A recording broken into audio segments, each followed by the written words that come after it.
Hi, my name is Yuran. I used to be an atheist, and this is my testimony.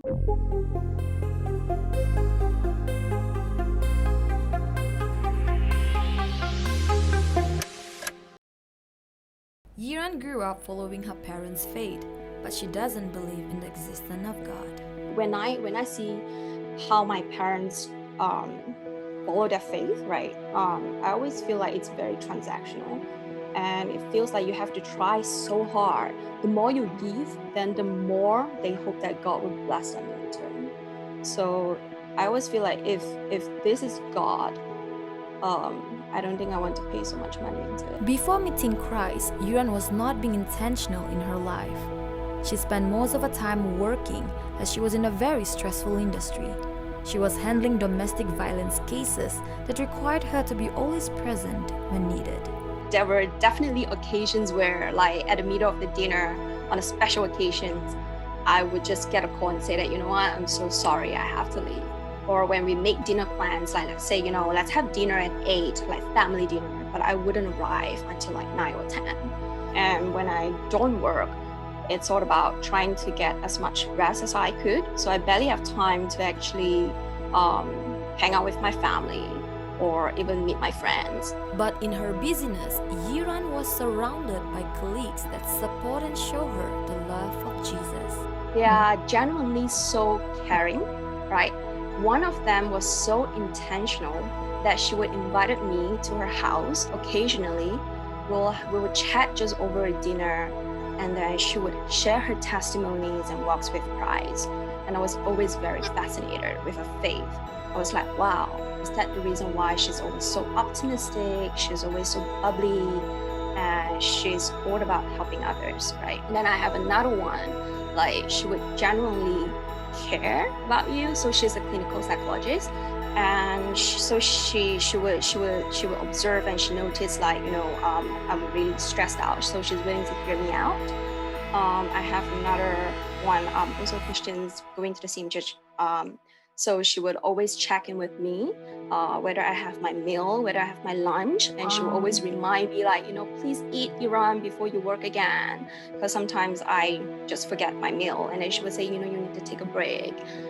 So just surrounded by these beautiful people, seriously, that got me really curious. So some of them invited me to like church event at this church, right? So I was like, okay, cool.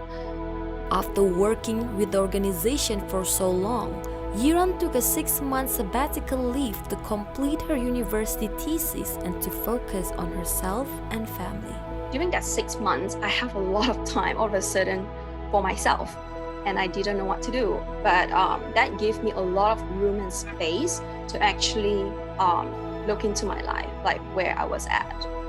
And one day, I suddenly remember, like, all these great people, they have been sharing this church with me, these great things that happens in their life. So I asked one of them if I could join them, and she said, yeah.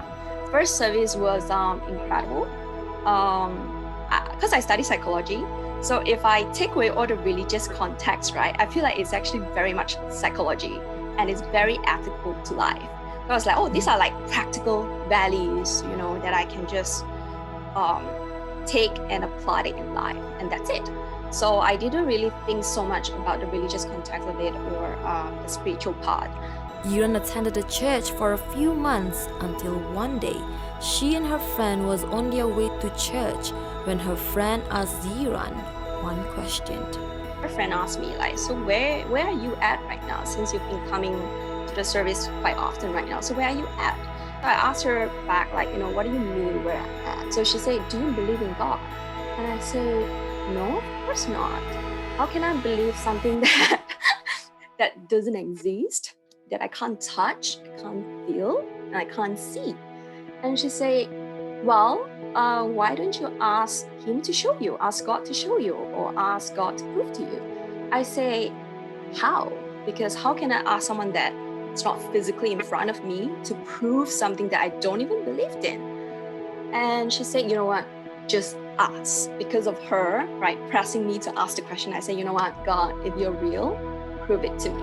So when we arrived at the church, I remember that we actually had a guest speaker at that time from Australia. So everything that he preached that day was answering all the questions that I had in my mind, words to words, including the PowerPoint that he showed on the screen saying that just believe that I exist, the rest will follow.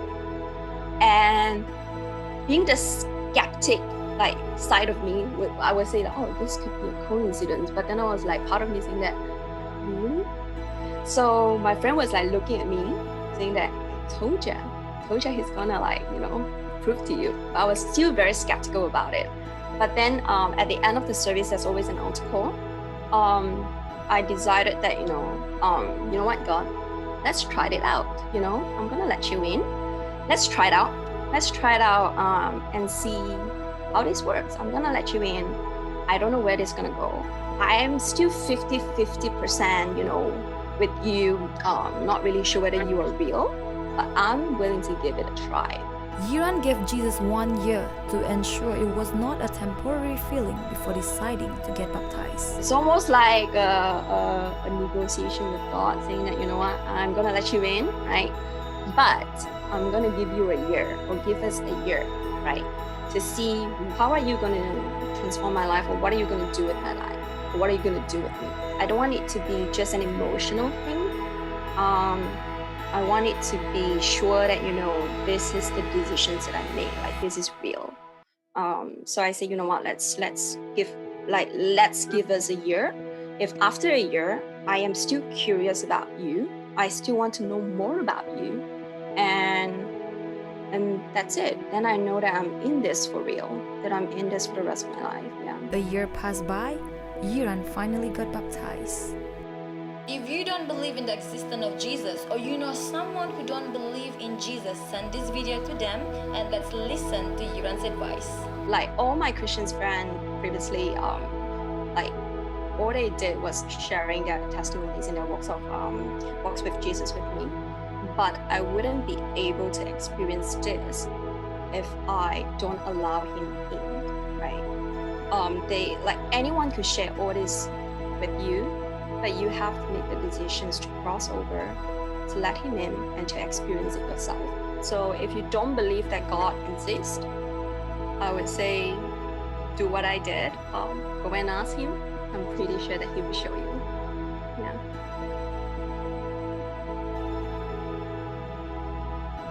Hi guys, I'm Stephanie. Thank you so much for watching that video. I hope Yiran's testimony impact your life. And if you have amazing testimony that you want to share it with the world, why don't you share it with us? We will love to publish it.